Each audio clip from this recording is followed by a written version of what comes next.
High বন্ধুরা, আমি বিশ্বজিৎ। আমার নতুন ভিডিওতে সবাইকে অনেক অনেক স্বাগত।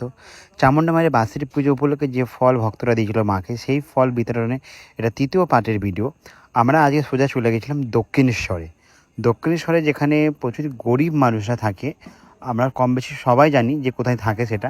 সেখানে আমরা পৌঁছাই। আমরা রীতিমতন ওখানে গিয়ে অবাক হয়ে গেছিলাম যে ওখানে আমরা গিয়ে দেখি এত মানুষ। আমরা তো 100 প্যাকেট মতন ফল, মিষ্টি, জল এবং একটা ফ্রুট জুস নিয়ে গেছিলাম। সেখানে গিয়ে দেখি এত মানুষ। আমরা সেখানে গিয়ে রীতিমতো অবাক হয়ে গেছিলাম যে করবোটা কী। আমরা সেই ফলগুলো প্যাকেট খুলে একটা গামলায় ভরে সব মানুষদের ওখানে লাইন দেওয়ার পরে আমরা যেমন যাকে পেরেছি একটা দুটো করে ফল সবার হাতে হাতে দিয়েছিলাম। তারপরে লাস্ট পর্যন্ত আমরা যত লোক ছিল সবাইকে দিয়েছি কম বেশি। তো তোমরা ভিডিওটা দেখতে থাকো। আমরা দুটো সরকারি হসপিটালে গেছিলাম এই ফলগুলো দেওয়ার জন্য, কিন্তু আমাদের পারমিশন দেওয়া হয়নি। ওনাদের কথা মতন আমাদের আগে থাকতে পারমিশন করা দরকার ছিল, যেটা আমরা করিনি।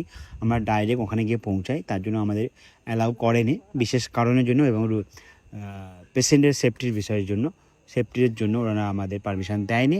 এটা লিগেল নয়, তার জন্যই তো ওনারা বলছেন আগে থাকতে আপনাদের পারমিশন করা দরকার ছিল, যেটা আমরা করা হয়নি। তার জন্য আমরা সেই ফলগুলো আরও একটা জায়গায় দিয়েছি, সেটা আমরা পরবর্তী ভিডিওতে আপনাদের দেখাবো। তো আপনারা পুরো ভিডিওটা দেখতে থাকুন কী কী এখানে।